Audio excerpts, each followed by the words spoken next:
Breaking news చూస్తున్నాం. Medical కాలేజీల ప్రైవేటీకరణ విషయంలో ఏపీలో వాతావరణం రోజు రోజుకు వేడెక్కుతుంది.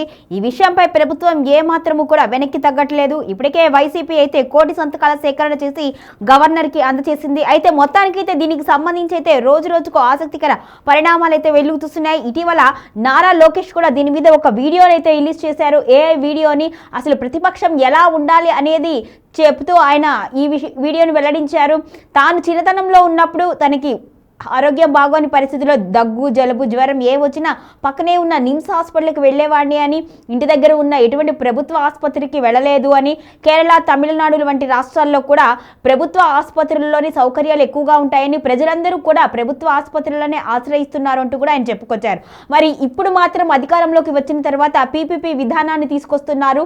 దానికి సంబంధించి కూడా మాజీ మంత్రి విడుదల రజని అయితే ఆ వీడియోకి ఒక లింకుగా ఒక ట్వీట్ చేశారు. డైరెక్ట్గా నారా లోకేష్ని అయితే ప్రశ్నించారు. అసలు మీరు ఎందుకు పీపీపీ విధానాన్ని ప్రోత్సహిస్తున్నారు అంటూ కూడా ఆమె నేరుగా ప్రశ్నించారు. ఇక గతంలో లోకేష్ మాట్లాడిన వ్యాఖ్యలను కూడా ఆవిడ ట్వీట్ చేశారు.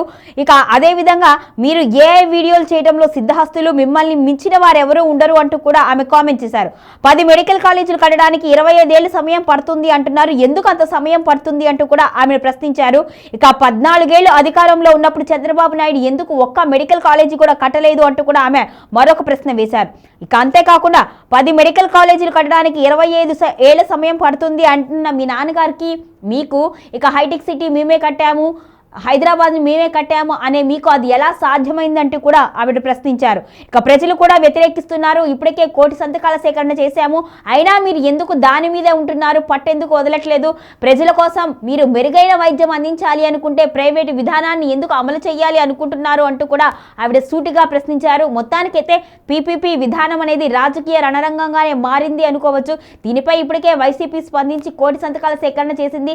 చాలా మంది కూడా దీని మీద సుముఖత చూపించట్లేదు. అయినా మాత్రం ప్రభుత్వం ఖచ్చితంగా పీపీపీ విధానాన్ని తీసుకురావాలి అంటూ కూడా ముందుకు వెళుతోంది. నాకు దగ్గొచ్చినా, మలేరియా వచ్చి ఎందుకు ప్రభుత్వ ఆసుపత్రుల్ని మనం బలోపేతం చేయలేమని నేను నిజంగానే ఆలోచిస్తున్నా. నేను చిన్నప్పుడు నేను పుట్టి పెరిగిన హైదరాబాద్ లో అండి. నాకు దగ్గొచ్చినా, మలేరియా వచ్చినా ఏమన్నా నిమ్స్ కి పరిగెత్తేవాడు. నేను ఇంటి పక్కన వేరే ప్రైవేట్ ఆసుపత్రుల్లో ఉన్నా నిమ్స్ కి పరిగెత్తేవాడు. అలాంటిది ఇప్పుడు ఎందుకు లేదు? ఇది చాలా చాలా ఆలోచించాల్సిన. నేను పక్క రాష్ట్రాలు, ఇప్పుడు కేరళ లాంటి రాష్ట్రాలు చూస్తే ప్రభుత్వ వైద్యమే చాలా బలంగా ఉంటుంది.